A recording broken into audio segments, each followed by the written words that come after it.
Do you think he'll be all right? Well, yes. Only time will tell. But I can certainly think of worse places to spend one's childhood.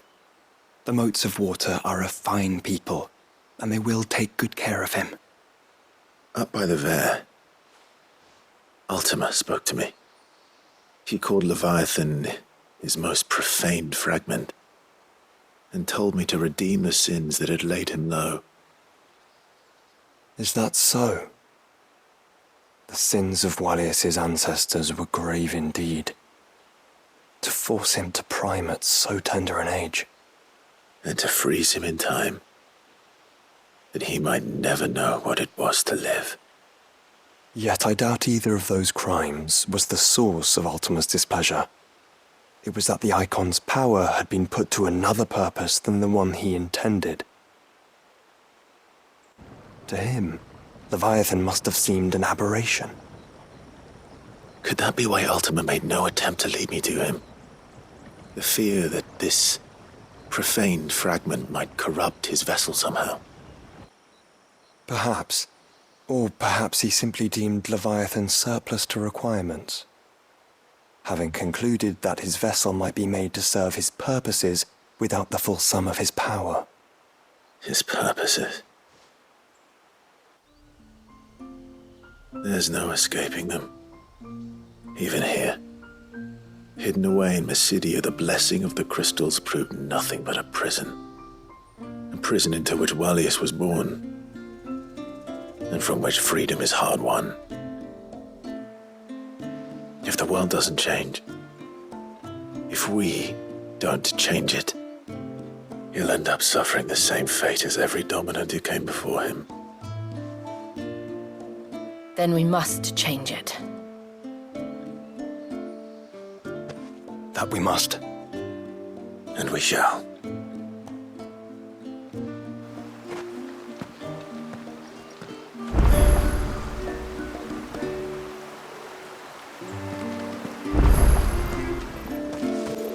Hail, stranger. Are you a rider by any chance? I am. What gave me away? Oh, I can smell it on you. The scent of the stables. And not just any stables. Something tells me you've never been one to ride half-starved birds with chine gall and wet beak. If I had a guess, I'd say your bird eats only the finest greens and has her feathers groomed twice a day with a curl hairbrush. Nothing but the best for my Ambrosia. Ambrosia, eh? Pretty name. What's she like? Well, she's tall and strong. And her feathers are as white as snow. You're joking. You've got a white chocobo. I have, yes. I suppose they are rather rare. This I've got to see. Can you bring her here?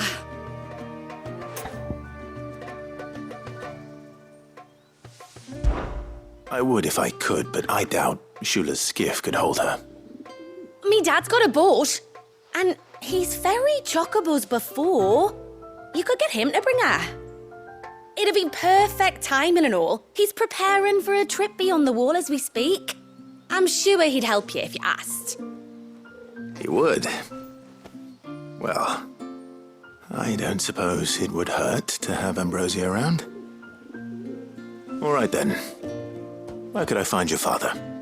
He'll be in the storehouse on the other side of the brook. Tell him Manda sent you.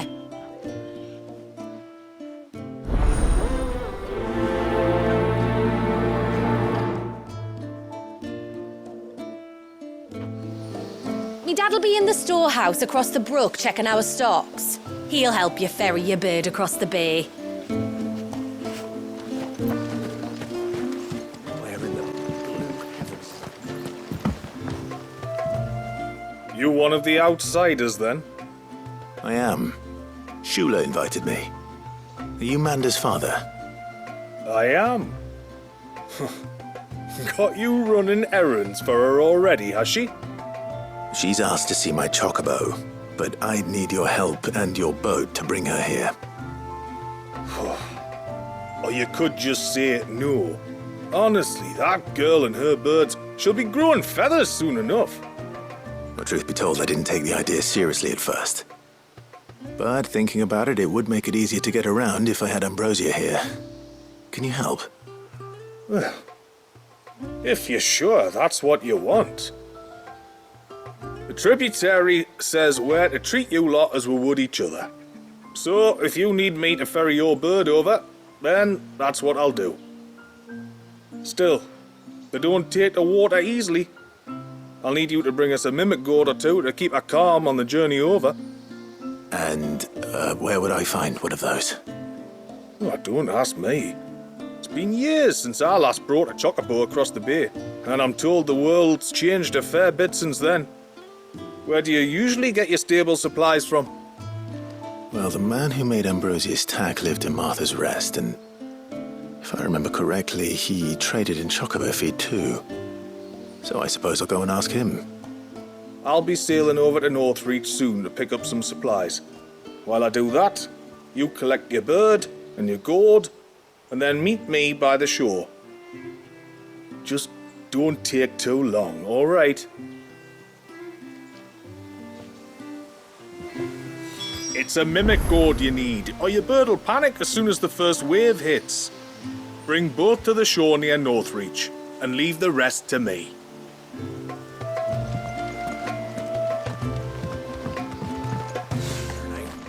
You want a bed for the night? Speak to Martha. I remember you.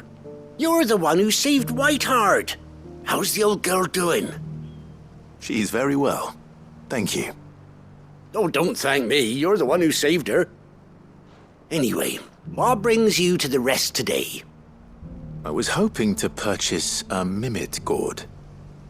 And I thought you might be able to tell me where I could find one.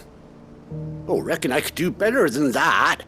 Just so happens, I've got a whole carload of the blasted things. Not a buyer in sight. Really? Aye, you'd be doing me a favor taking a few off my hands before they turn to mush. But just be on the lookout for wild birds, eh? Don't want them chasing after you like they did me. I will. And thank you. Oh, you're very welcome. Any friend of Whiteheart is a friend of mine. And in times like these, friends have got to stick together. We certainly do. Northreach, then. Wouldn't want to keep Mander's father waiting. Founder only knows what I'm going to do with all these gourds. Hollow 'em out and make lanterns, maybe.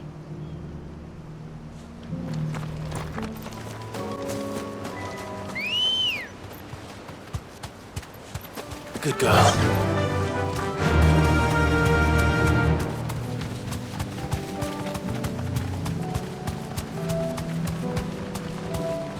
Be safe. Ah, there you are.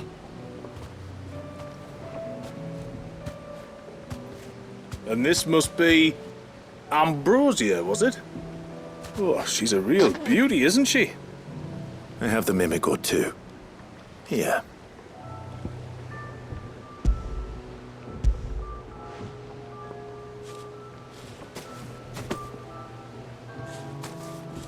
Thank you kindly.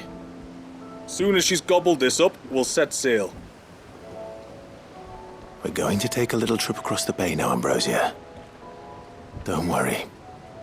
You'll be all right.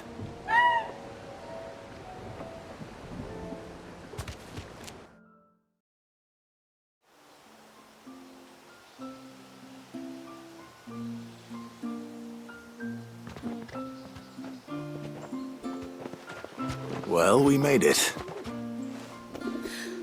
You didn't all? She is as white as snow. You're beautiful, aren't you, girl? Brave, too. She was calm as you like on the journey over. The mimic gourd will have played its part, of course, but passing through the walls enough to spook most birds even then. Not this one, though. Ambrosia's been through a lot. I doubt there's much that could unnerve her now. Not with a beloved master by her side.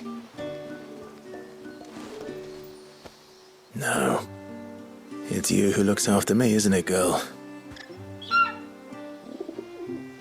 Anyway, thanks for bringing her here. I hope I can breed a bird like her someday. And if you and Ambrosia need ferrying back to Northreach, you only need say the word. Thank you. But I think we might explore Mysidia together. What do you say, Ambrosia?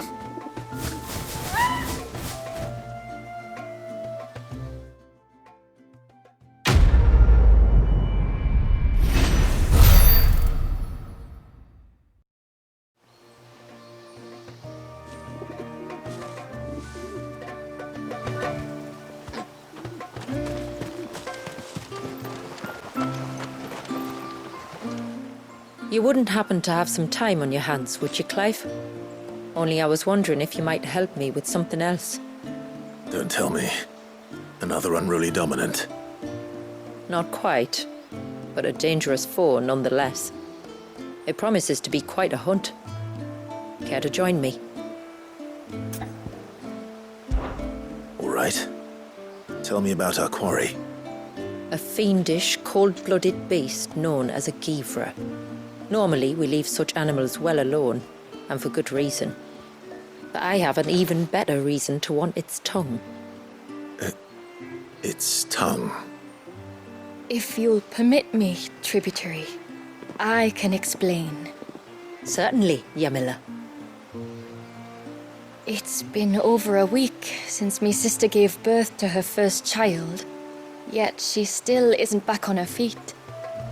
We've tried everything to restore her spirits. Physics and nostrums, the laying on of hands and of leeches, but all to no avail. The healers tell me there's only one hope left.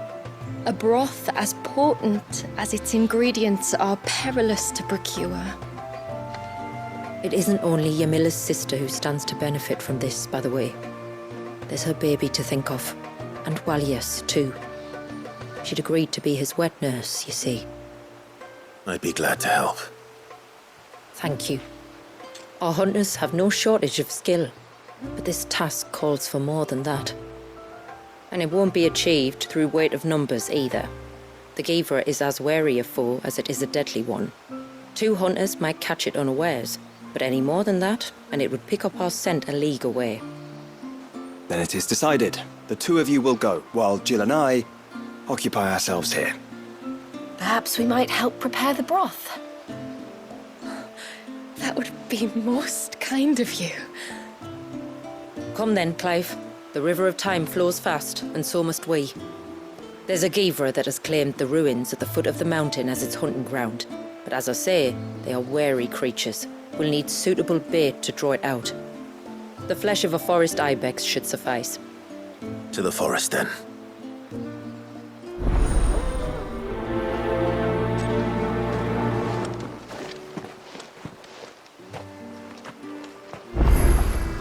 There's nothing a Givra loves more than a fat haunch of ibex. There speaks the voice of experience. Do you hunt often? Since I was a girl, my father would take me. Then after he returned to the sea, Yamila's father. Our families have always been close. Even if her sister wasn't Walias's wet nurse, I couldn't stand by and watch her suffer. Good hunting, brother. Yamila has invited me to assist her with gathering herbs for the broth. Believe it or not, I still recall some of the varieties I picked as a little girl, when the rest of the north looked like this. Have care, my lord. It is not for nothing that the Givra's tongue is called the most perilous cure.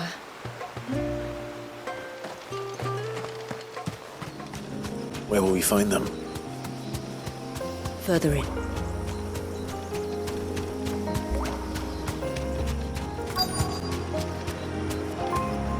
You deserve a rest. Things will do nicely.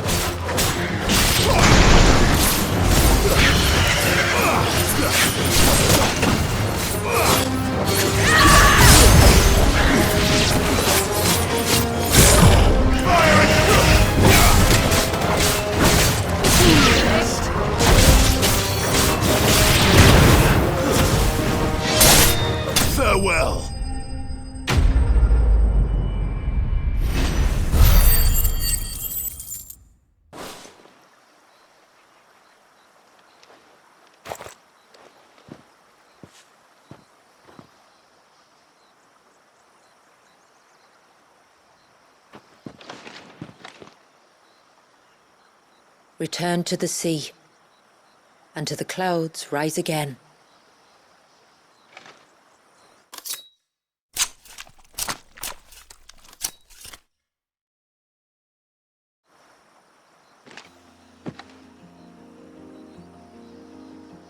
We have our bait then. What next? Next, we pay a visit to the Dark Gate to pick some local weed. It'll help disguise our scent.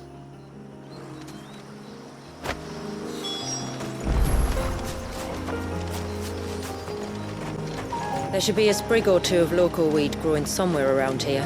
Look for the golden leaves.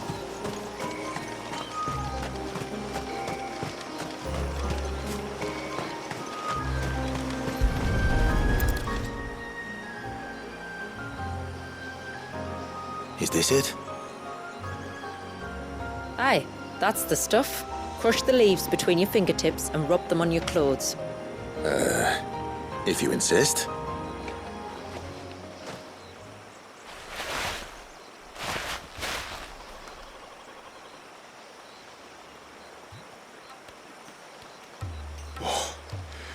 You could have warned me about the smell. Like corruption, isn't it? We'll have an honor guard of flies before long. But it'll stop the Givra from noticing us. Its nose will tell it we're nothing but a feast for worms. I feel so much better. We can wash it off afterwards. If there's one good thing about the Givra choosing the ruins for its hunting ground, it's that there's plenty of fresh water nearby.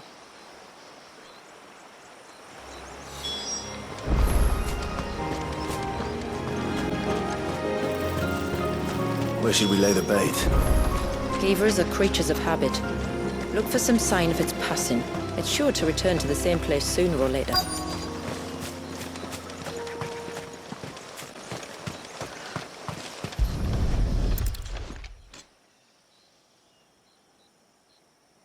These look like a predator's tracks. You can clearly make out the claws. And not just any claws. These belong to a Givra. There's no mistaking them. We'll lay the bait here. Let's hope our friend is hungry.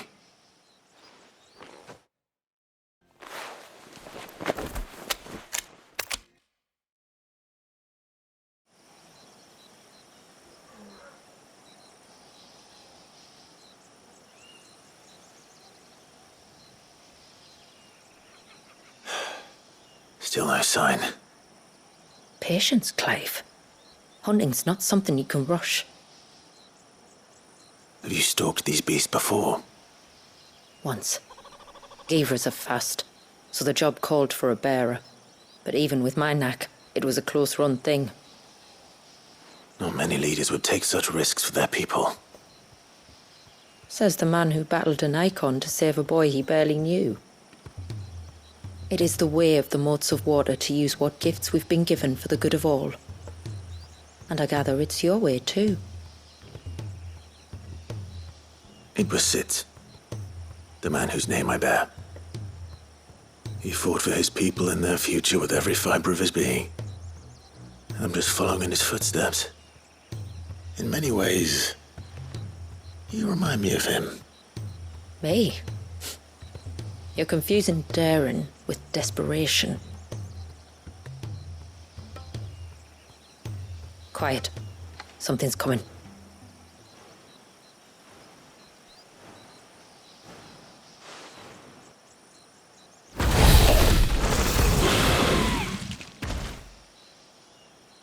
Our guest has finally arrived.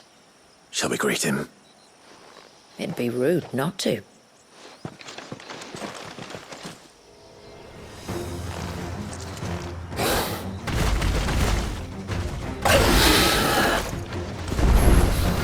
Don't let it escape.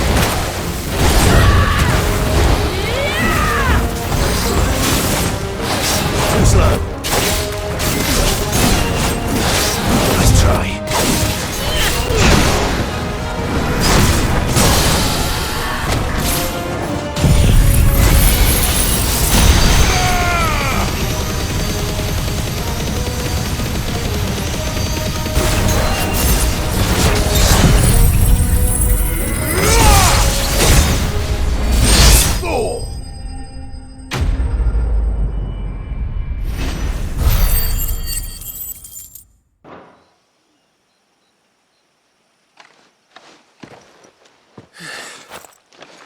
You weren't exaggerating when you said they were dangerous. They're forces of nature, all right. And with this one's passing, the river of life has calmed.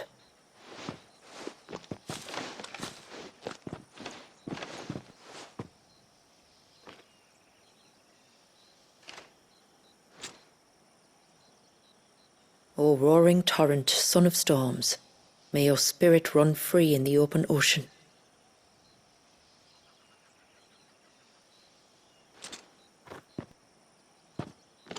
This flesh I claim, that your gifts might rain down upon us this day, and our river flow in spate once more.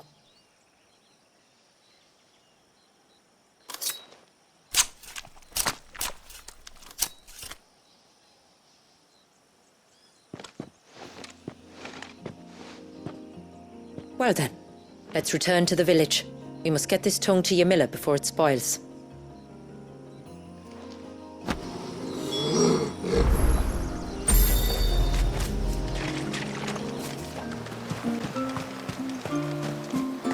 Back so soon, brother? Did your quarry prove less elusive than Shula reported it? Or more? Ymilla introduced us to her sister. The poor woman could hardly lift her head. Much like me after we returned from Rosalith.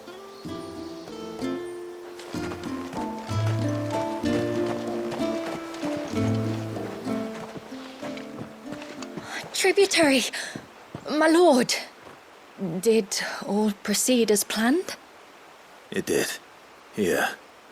One Geaver tongue, as promised.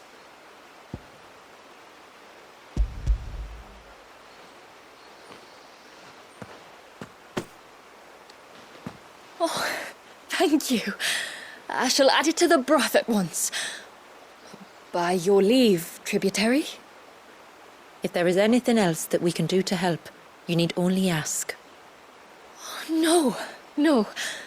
You've already done more for my family than I can ever repay.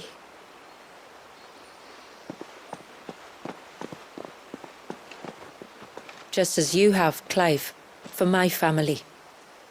I only regret that I have nothing to offer you in return but my gratitude. It's more than enough. Besides, I'm no less grateful to you. For what? For welcoming my friends and I into your midst. For showing us how your people live. For reminding me that the world we strive to create, where bearers can live alongside their fellow men in peace and comfort, is no mere fantasy. I'd hardly call it comfort. Every day is a struggle. Though we do at least struggle together, it's true. As must we all. I only ask that you remember the cost of using your gifts as a bearer. I know that you feel it's your duty to do whatever you can to help your people. But you have a child to think about now. And Wallis has lost enough. I shall bear that in mind. That's all I ask. Oh, and if there is anything else that we can do to help, well, you know. Thank you. Truly.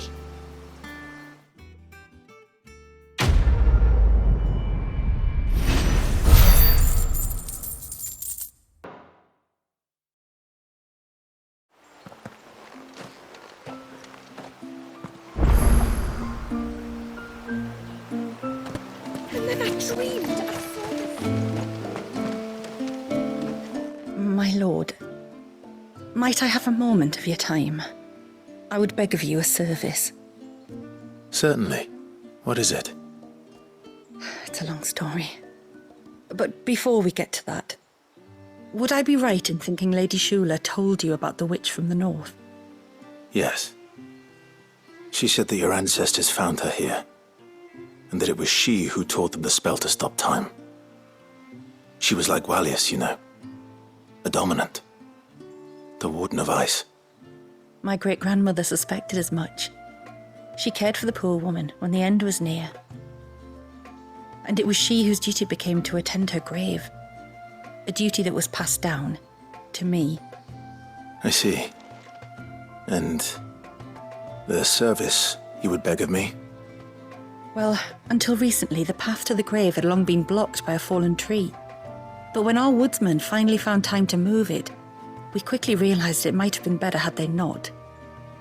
On trying to clear the rest of the path, you see, we discovered that a flock of bloodthirsty beasts had claimed the cliffs beyond. None of us was a match for them. But you, my lord, have proven your strength many times over. Would you drive them away for us? Of course. I'll see the path is made safe. Thank you, my lord. The grave is in a place called Witch Drop. To reach it, one must turn left at the Winged Wains, then follow the path around to the right, deep into the forest. Why so far from Haven? It was where she lived. When our ancestors first came to Mysidia, they found her there, in an old abandoned village, and it was her heartfelt wish to return there in death. So when she passed away, my great-grandmother had a stone erected for her on the cliffs overlooking the place she once called home. How thoughtful. Well then, no time like the present. Left at the ships, then round to the right, you said. Just so. Thank you once again, my lord. I will join you at the grave anon.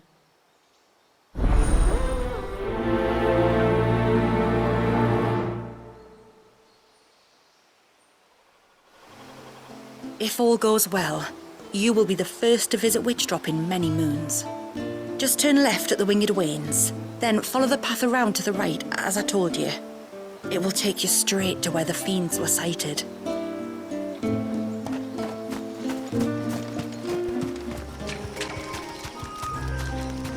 This should be the path to Witch Drop. Hungry, Toggle.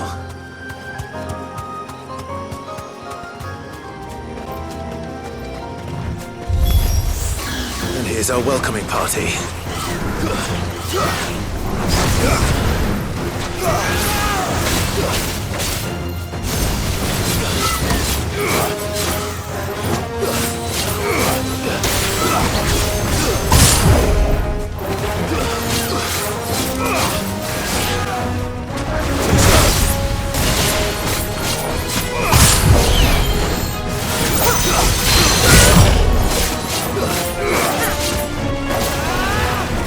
Nice try.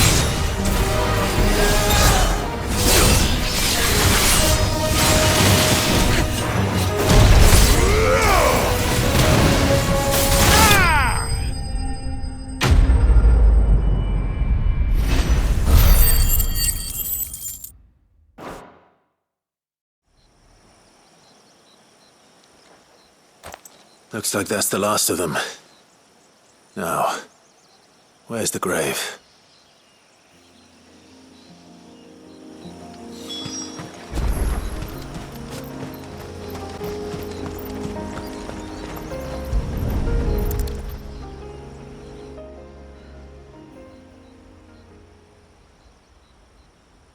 This must be it. My lord, thank you for making the path safe again. XVI. Was that her name? Yes.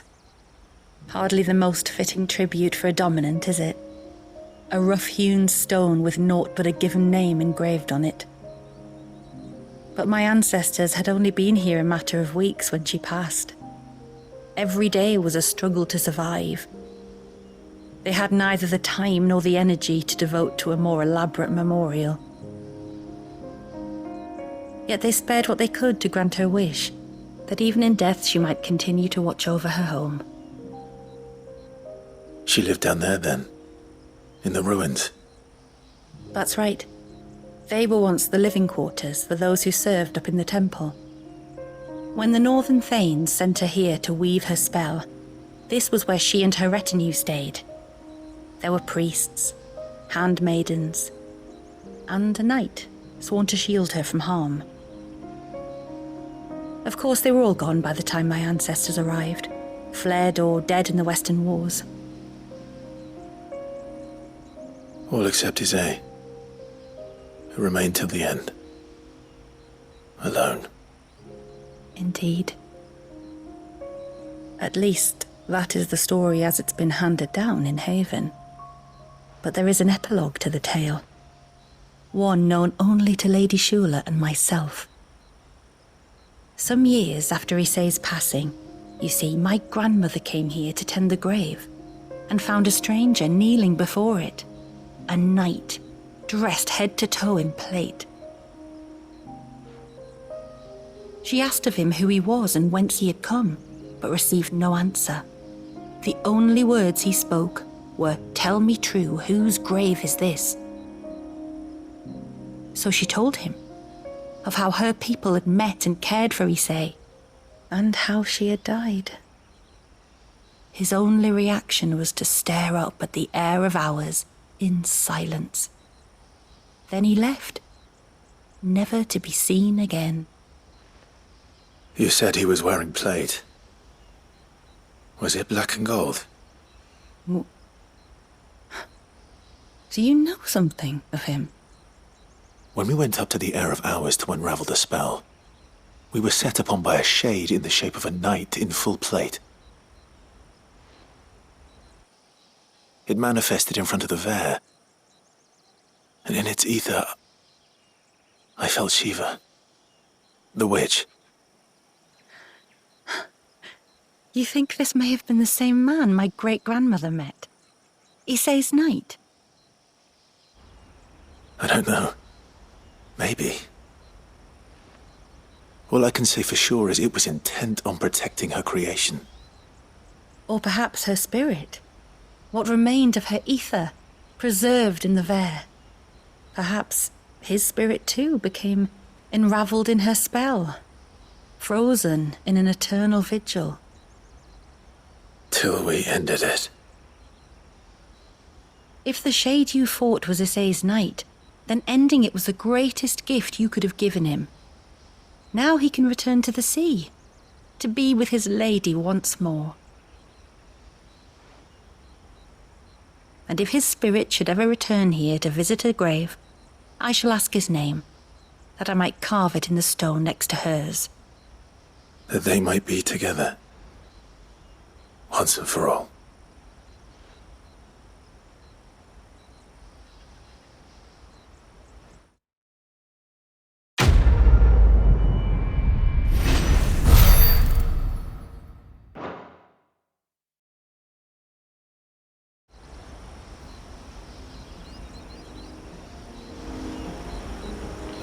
Thank you, my lord, for reuniting them.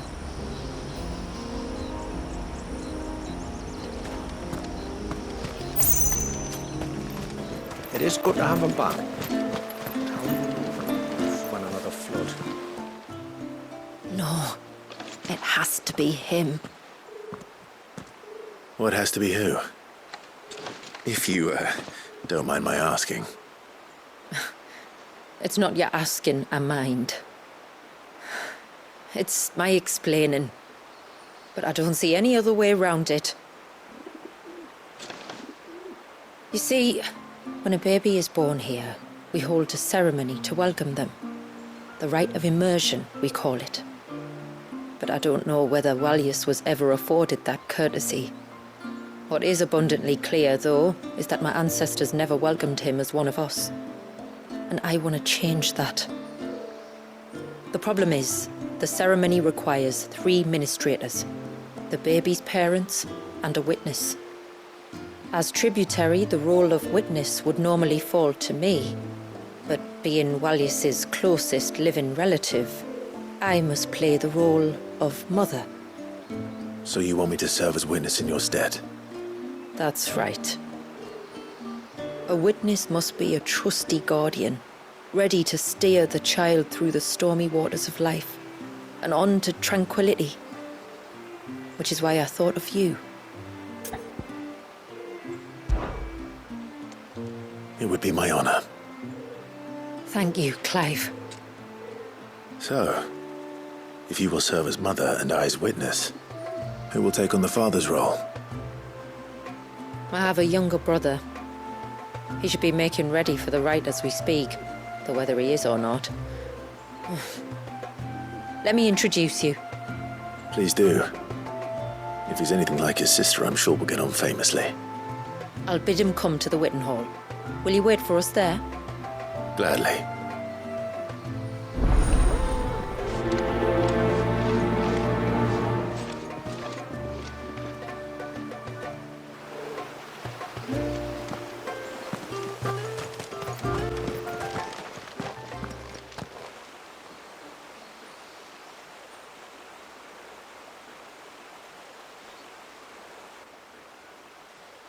Clive, my brother.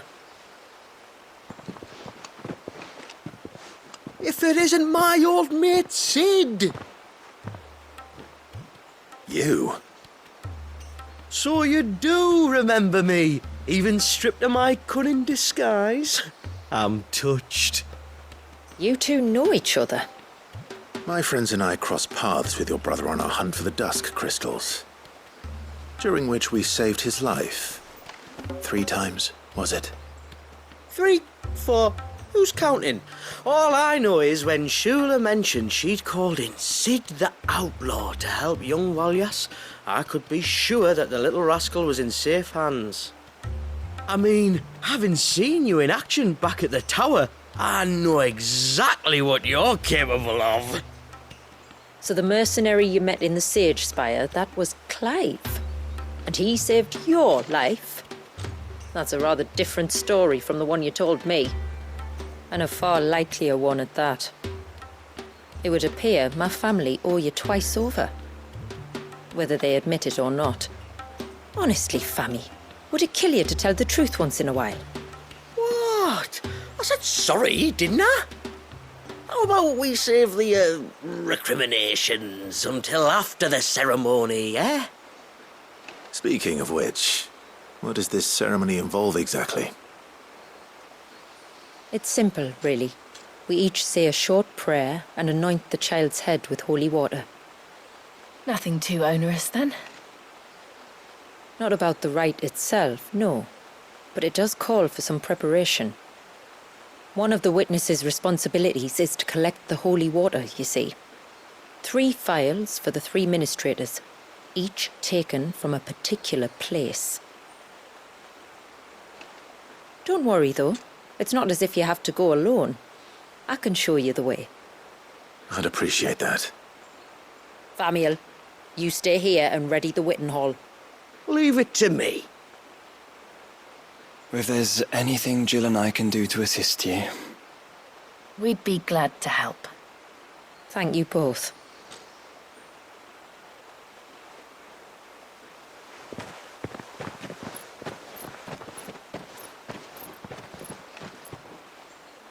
All right then, let's get started, shall we? There are 3 types of holy water that we must collect. The water of the mountain, of the river, and of the sea. We take the water of the mountain from the spring atop Maiden's March. The water of the river from the course that flows through the ruins of Riversmeet. And the water of the sea from the shallows of Tailwind Bay. Here are the phials we'll be using in the ceremony.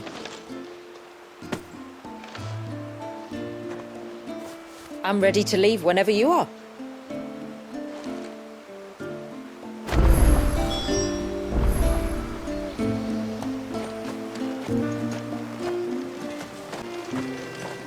Is this what compelled the Gregorian Church to drive these people from imperial shores, and nigh to extinction? A few drops of water upon a newborn's head.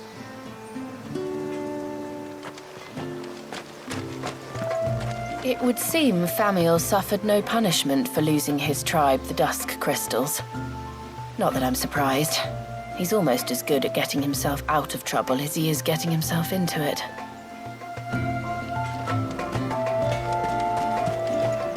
Collecting the holy water is a job for the witness, and the witness alone. We might have made a great team in the tower, but this time you're on your own.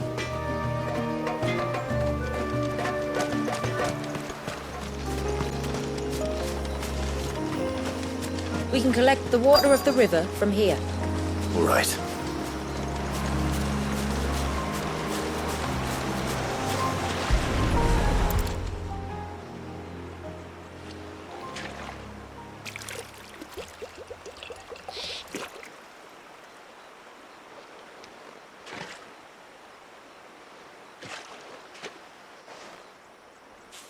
The water of the river represents life. It is constantly moving, constantly changing.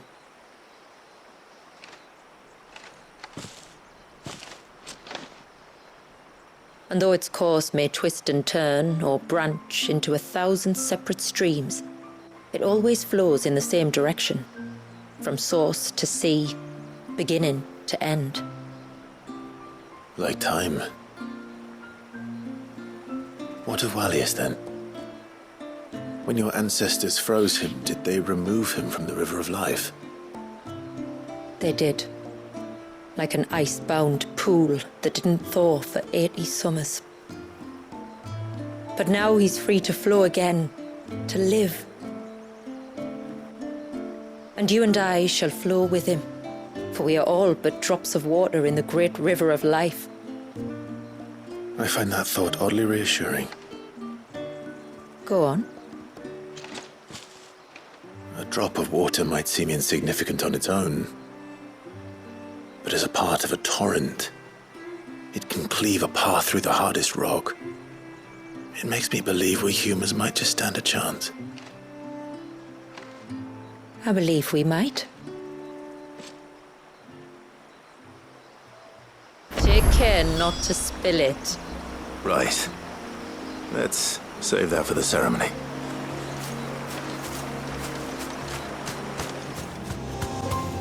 This path leads down to the coast.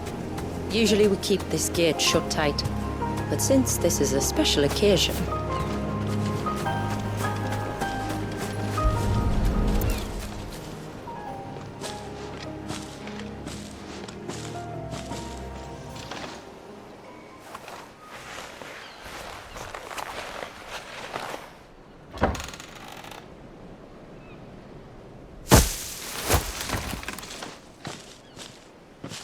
Thank the tides the weather held.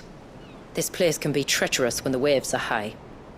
If it weren't for the holy water, no one would ever come down here. I'll be sure to watch my step.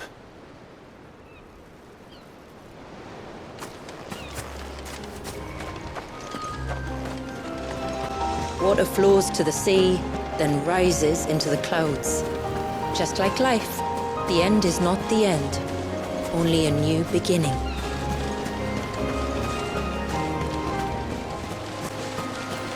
My ancestors chose this place because it was where the first boat landed.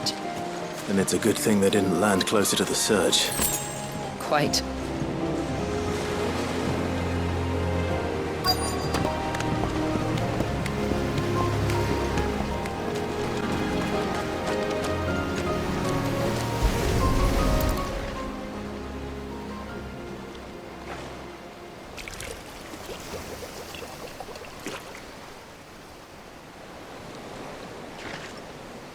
The water of the sea.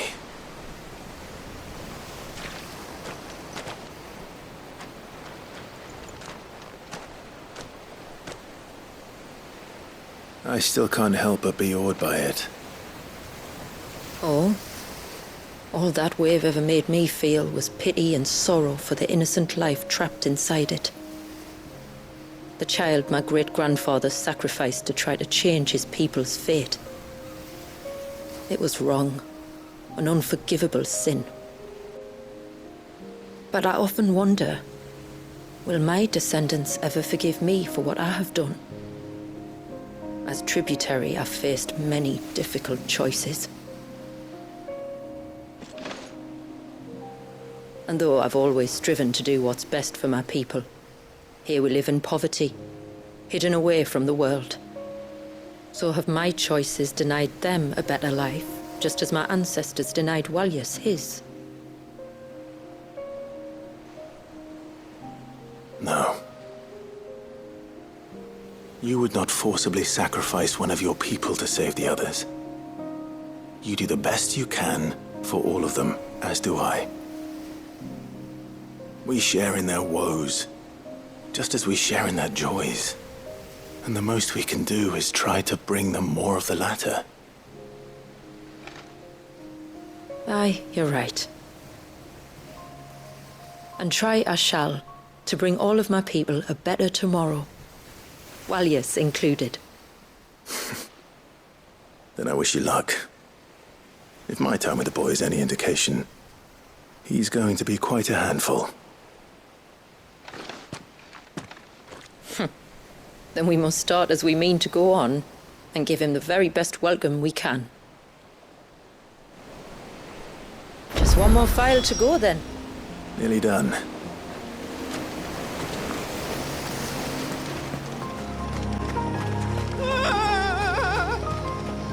Stay back!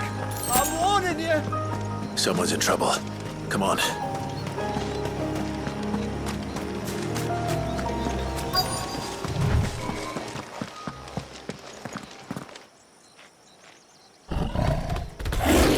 Help! Help? What help?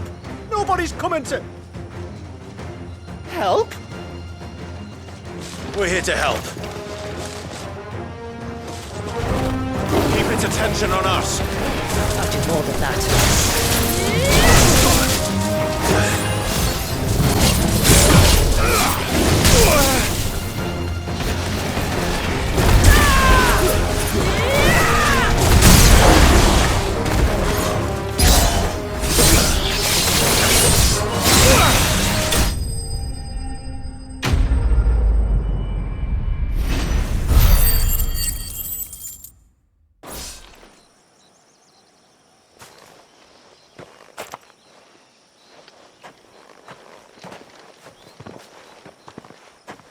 Is anyone hurt? Oh, Sid! Thank all the clouds in the heavens you came. You saved us. Again! Would you two care to explain what you're doing up here? The chief sent us to fetch incense for the ceremony. So the Witten Hall smells nice. For the little Ben. You mean to tell me you braved this den of deadly beasts for some tree sap? You don't have to do everything he says, you know. Or if you must, at least have the good sense to ask one of our hunters to accompany you. We're sorry. It's fine. Just go back to the village before you get yourselves into any more trouble. Right you are. Oh, and thanks and that.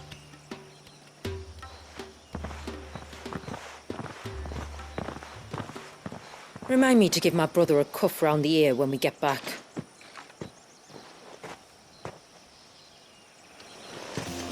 Right then. Let's collect this water, shall we?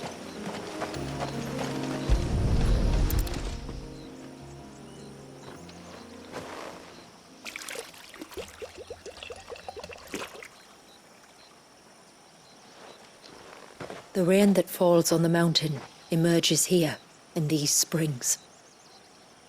The source of the river. The source of life. Precisely.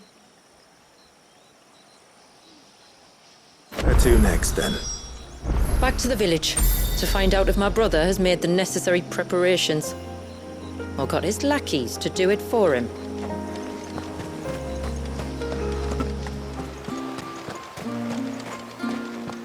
Welcome back, brother. I hear you slew a curl. I'm pleased to report that the Witten Hall has been sanctified for the ceremony. Now the only thing that can go wrong is for you to forget your lines.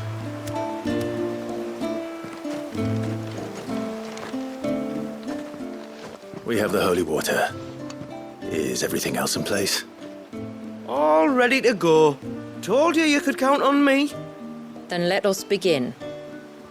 Famiel, have your men summon everyone to the Witten Hall. Right you are. Shula, wait. I don't know the words. Don't worry. There aren't many of them. We'll have time enough to practice before people arrive.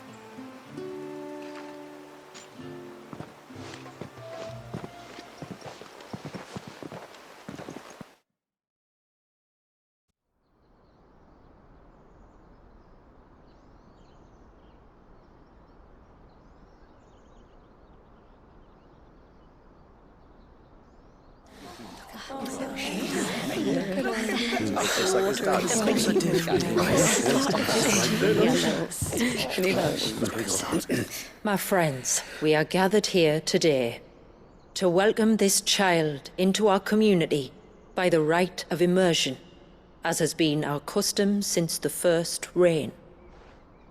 As tributary, I would normally perform the rite with the child's parents, but Walius's mother and father returned to the sea long ago.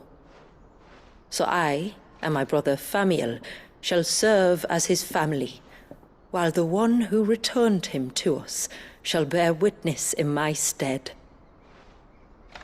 Clive, if you would step forward.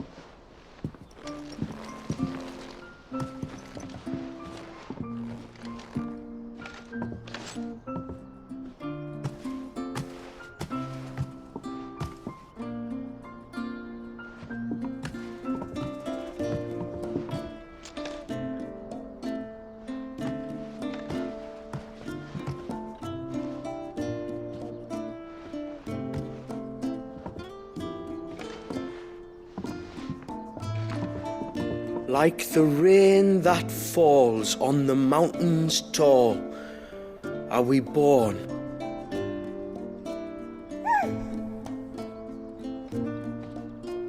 Like the river that flows through the valleys below, do we live.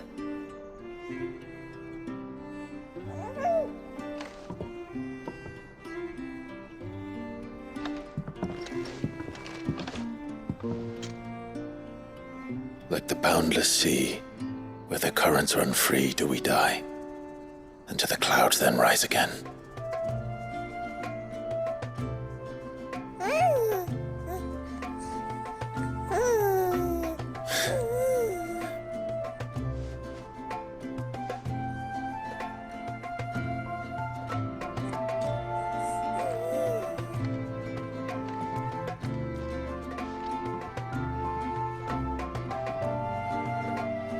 The circle of water is the circle of life. And today, from the heavens falls rain anew. This child, Walius, now joins our stream, and he shall flow with us, from the mountains to the sea.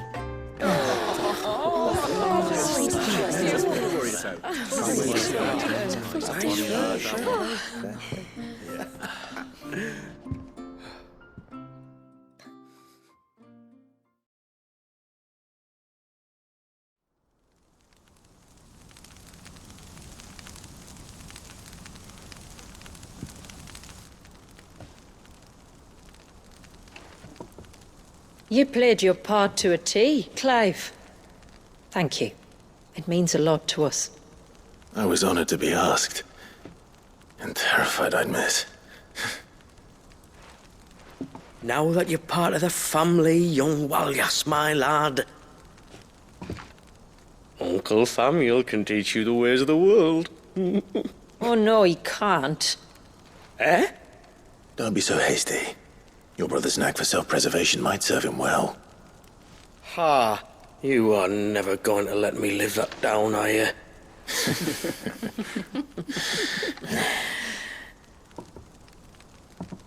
I'm gonna raise Walius as if he were my own. Teach him everything I know about life, our people, and our past. But with all the mother crystals gone, he will grow up in a world without comforts. One where we only have ourselves and each other to rely on. I'd say your people are better prepared than most to survive in such a world, Shula. To thrive, indeed, under your guidance. Only if nature continues to smile on us. If we were to lose her gifts, we'd be left with nothing at all. Yes. But it needn't come to that. Not if we can stop the spread of the blight. So long as we can save a single patch of soil, we can plant the seeds for a new world. One where we can all be free. Perhaps then we might finally be able to step out from behind our curtain, eh? Till that day comes, I wish you good tide. Thank you. We should be on our way. Well, you be careful out there. Aye, you steer clear of trouble now. Likewise.